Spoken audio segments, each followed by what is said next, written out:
Ito yung kabukiran namin dito, guys. Tanim po kami ng munggo sa labing 2 hektarya po ito. Itong munggo. Tsaka may mga Gemini na rin kami.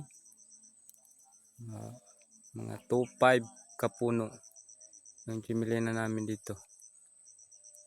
Yun yung karamihan. Yun.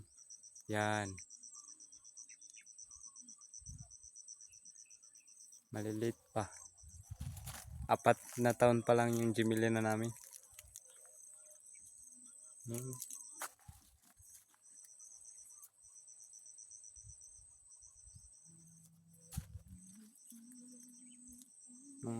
Mga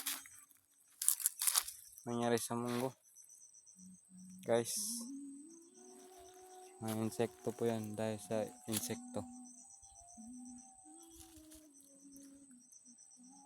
at saka sa sobrang init.